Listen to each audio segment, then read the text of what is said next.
हम लेके आए हैं कहानी कथा भगवान जगन्नाथ की कहानी कर्मा बाई की खिचड़ी। राधे राधे दोस्तों, सुनहरी कहानियाँ चैनल में आपका स्वागत है। अध्यात्म जगत में कर्मा बाई की कथा भक्तों की प्रेरणा मानी जाती है, जिनके भक्ति भाव से प्रसन्न होकर खुद भगवान ने उनके हाथ की खिचड़ी खाई थी। कर्मा बाई का जन्म राजस्थान के नागौर जिले की मकराना तहसील के कालवा गांव में जाट परिवार में हुआ। उनके पिता शुरू से परम कृष्ण भक्त थे। भगवान को भोजन करवाने के बाद ही वह खुद अन्न व जल ग्रहण करते थे। इसका प्रभाव कर्मा बाई पर भी पड़ा। वह भी आगे चलकर कृष्णा भक्त बनी। भगवान श्री कृष्ण की परम उपासक कर्मा बाई जी भगवान को बचपन से ही पुत्र रूप में भजती थीं।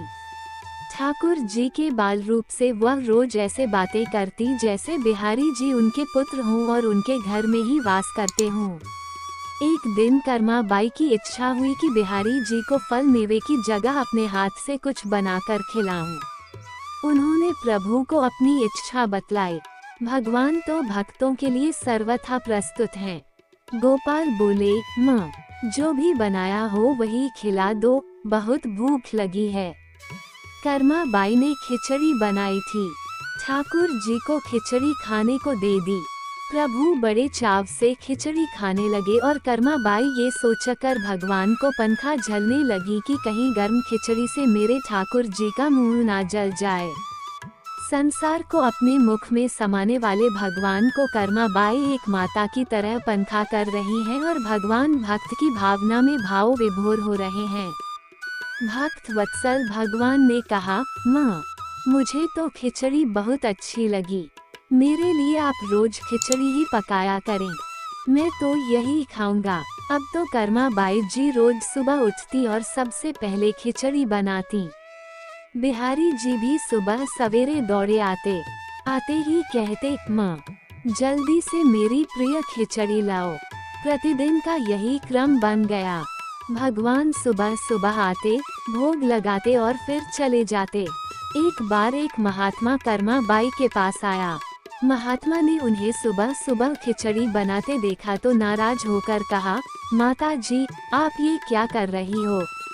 सबसे पहले नहा धोकर पूजा पाठ करनी चाहिए, लेकिन आपको तो पेट की चिंता सताने लगती है।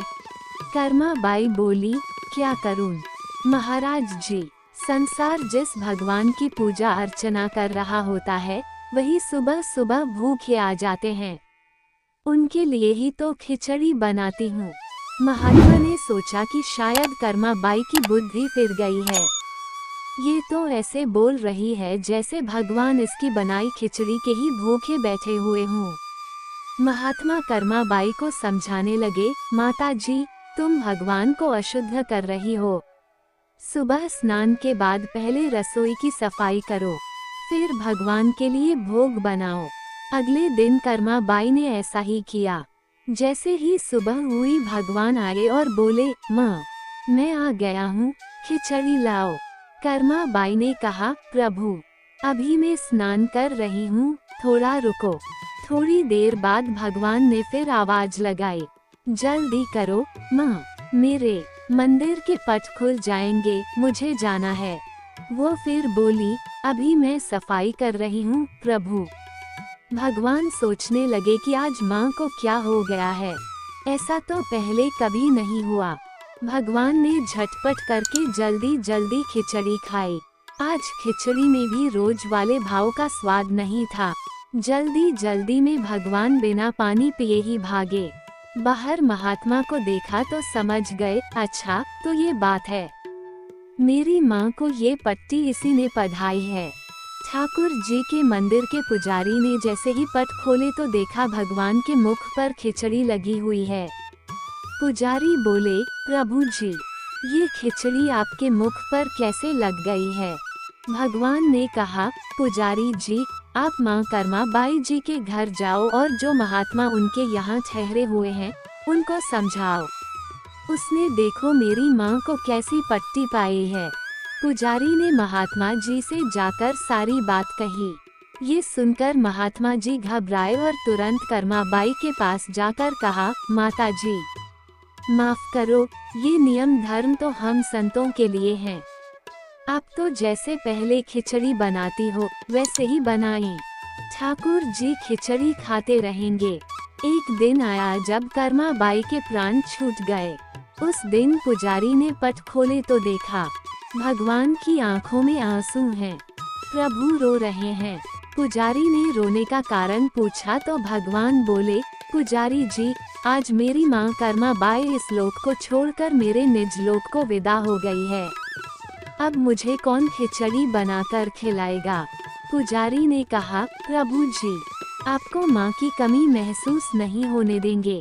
आज के बाद आपको सबसे पहले खिचड़ी का भोग ही लगेगा।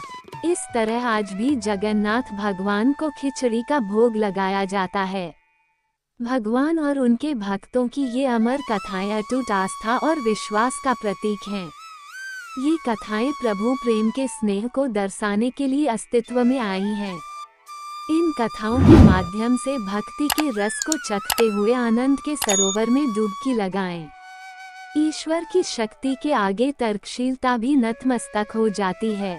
नोट तभी से वहाँ के राजा की आज्ञा से आज भी प्रातःकाल 56 भोग से पहले श्री जगन्नाथ जी को कर्माबाई की खिचड़ी के नाम से भोग लगाया जाता है।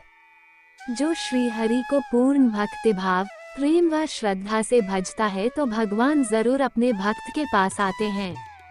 अगर आपको ये कथा पसंद आई तो चैनल को लाइक, शेयर और सब्सक्राइब करें। धन्यवाद।